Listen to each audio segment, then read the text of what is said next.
Radhe Radhe friends. आज मैं आप सभी के साथ अन्नपूर्णा व्रत कथा शेयर करने जा रही हूँ, तो प्लीज कथा को अंत तक जरूर सुनिएगा।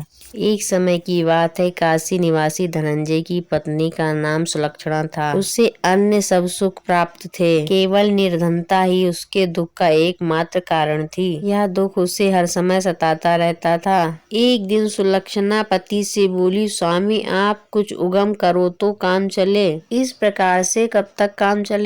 सुलक्षणा की बात धनंजय के मन में बैठ गई और वह उसी दिन विश्वनाथ शंकर जी को प्रसन्न करने के लिए बैठ गया और कहने लगा कि हे देवों के देव विश्वेश्वर, मुझे पूजा पाठ कुछ नहीं आता है, केवल आपके भरोसे बैठा हूँ। इतनी विनती करके वह 2-3 दिन तक भूखा प्यासा बैठा रहा। यह देखकर भगवान शंकर ने उसके कान में अन्नपूर्णा अन्नपूर्णा अन्नपूर्णा इस प्रकार से 3 बार कहा।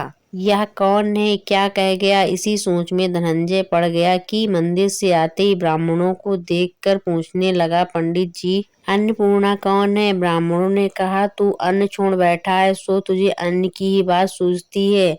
जा घर जाकर अन्न ग्रहण कर। धनंजय घर गया और सारी बात अपनी स्त्री से कही। वह बोली, नाथ चिंता मत करो, स्वयं शंकर जी ने यह मंत्र दिया है, वे स्वयं ही खुलासा करेंगे। आप फिर से जाकर उनकी आराधना करो।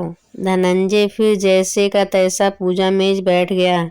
रात्रि में शंकर जी ने आज्ञा दी और कहा, तू पूर्व दिशा में चला जा। वह अन्नपूर्णा का नाम जपता जाता और रास्ते में फल खाता और झरनों का पानी पीता जाता। इस प्रकार से न जाने कितने दिनों तक चलता गया। वहां उसे चांदी सी चमकती वन की शोभा देखने में आई, सुंदर सरोवर देखने में, और उसके किनारे कितनी ही अप्सराएं झुंड बनाए बैठी हुई थीं। एक कथा सुनाती थी और सब मिलकर माँ अन्नपूर्णा इस प्रकार से बार बार कहती थीं।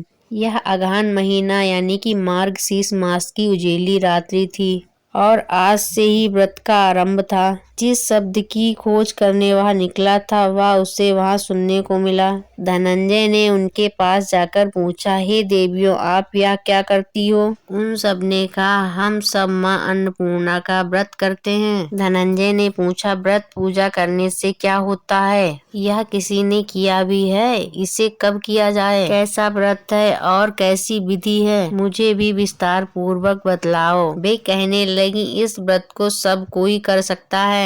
21 दिन तक के लिए 21 गांठ का सूत लेना चाहिए। 21 दिन यदि ना बने तो एक दिन उपवास करें। यह भी ना बने तो केवल कथा सुनकर प्रसाद ले लें।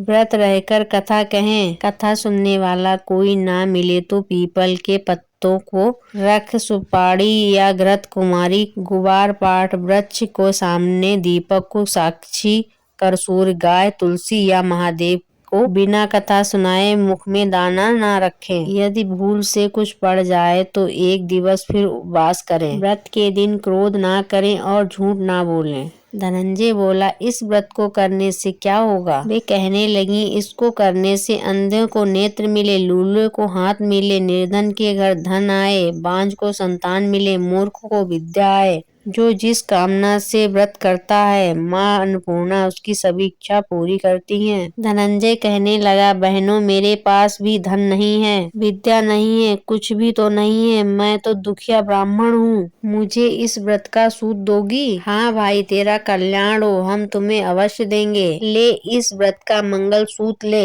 धनंजय ने व्रत किया। व्रत पूरा हुआ तभी सरोवर में से 21 खंड की स्वर्ण वाली सीढ़ी हीरा मोती जड़ी हुई प्रकट हुई।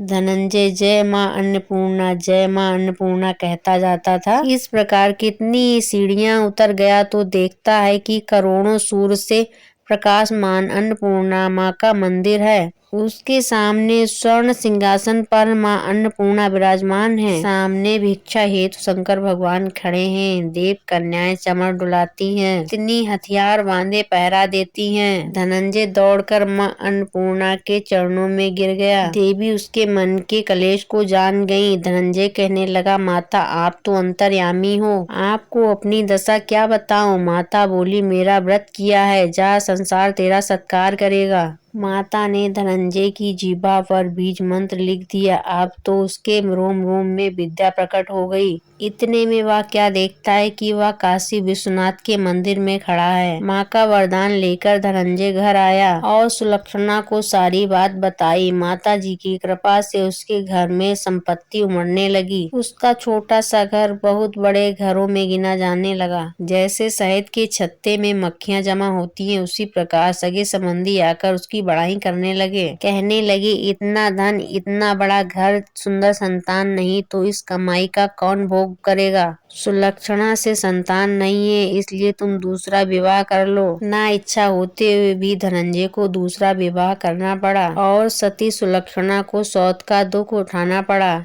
इस प्रकार से दिन बीतते गए। फिर अगहन माह आया। नए बंधन से बंधे पति पत्नी से सुलक्षणा ने कहलाया कि हम व्रत के प्रभाव से सुखी हुए हैं, इस कारण यह व्रत छोड़ना नहीं चाहिए। यह माता जी का प्रताप है जो हम इतने संपन्न और सुखी हैं। सुलक्षणा की बात सुनकर धनंजय उसके यहाँ आया और व्रत में बैठ गया। नई बहू को इस व्रत की खबर नहीं थी। वह धनंजय के आने की राह देख रही थी। दिन बीतते गए और व्रत पूर्ण होने में 3 दिवस बाकी थे। नई बहू को खबर पड़ी कि उसके मन में ईर्ष्या की ज्वाला दहकने लगी और वह सुलक्षणा के घर आ पहुंची और उसने वहां भगदड़ मचा दी। वह धनंजय को अपने साथ ले गई। नए घर में धनंजय को थोड़ी देर के लिए निद्रा ने आ दबाया। इसी समय नई बहू ने उसका व्रत का सूत तोड़कर आग में फेंक दिया। अब तो माता जी का कोप जाग गया। घर में अकस्मात आग लग गई। सब कुछ जलकर राख हो गया। सुलक्षणा जान गई और पति को फिर अपने घर में ले आई। नई बहू रूठ कर अपने पिता के घर जा बैठी। पति को परमेश्वर मानने वाली सुलक्षणा बोली, हे नाथ, घबराना नहीं। माता जी की कृपा अलौकिक है। पुत्र को पुत्र हो सकता है पर माता को माता नहीं होती है। अब आप श्रद्धा और भक्ति से आराधना करना शुरू करो, वे हमारा कल्याण जरूर करेंगी। धनंजय फिर माता के पीछे पड़ गया। फिर वही सरोवर सीढ़ी प्रकट हुई। उसमें माँ अन्नपूर्णा कहकर वह उतर गया। वहां जाकर माता जी के चरणों में रुदन करने लगा। माता प्रसन्न होकर बोली, यह मेरी स्वर्ण की मूर्ति ले जाओ, उसकी पूजा करना, तू फिर से सुखी हो जाएगा। जा, तुझे मेरा आशीर्वाद है। तेरी स्त्री ने श्रद्धा से मेरा व्रत किया है, उसे मैंने पुत्र दिया है। धनंजय ने आंखें खोली तो खुद को काशी विश्वनाथ जी के मंदिर में खड़ा पाया। वहां से फिर उसी प्रकार घर को आया। इधर सुलक्षणा के दिन चढ़े और महीने पूरे होते ही पुत्र का जन्म हुआ। गांव में आश्चर्य की लहर दौड़ गई। इस प्रकार उसी गांव के निसंतान सेठ के पुत्र होने पर उसने माता अन्नपूर्णा का मंदिर बनवा दिया। उसमें माँ अन्नपूर्णा धूमधाम से पधारी, यज्ञ किया और धनंजय को मंदिर का आचार्य पद दे दिया। जीविका के लिए मंदिर की दक्षिण और रहने के लिए बड़ा सुंदर सा भवन दिया। धनंजय स्त्री पुत्र सहित वहाँ रहने लगा। माता जी के चढ़ावे में भरपूर आमदनी होने लगी। उधर नई बहू के पिता के घर में डाका पड़ गया, सब लुट गया। वे भीख मांगकर पेट भरने लगे। सुलक्षणा ने यह सुना तो उन्हें बुलाने भेजा। नई बहू को अलग घर में रख लिया और उनके अन्न वस्त्र का प्रबंध कर दिया। धनंजय, सुलक्षणा और उसका पुत्र माता जी की कृपा से आनंद से रहने लगे। माता जी ने जैसे इनके भंडार भरे वैसे हम सबके भंडार भरे। फ्रेंड्स, कथा का वीडियो आपको पसंद आया तो प्लीज वीडियो को लाइक कर दीजिए और चैनल पर पहली बार आए हैं तो चैनल को सब्सक्राइब कर लीजिए। जय मां अन्नपूर्णा।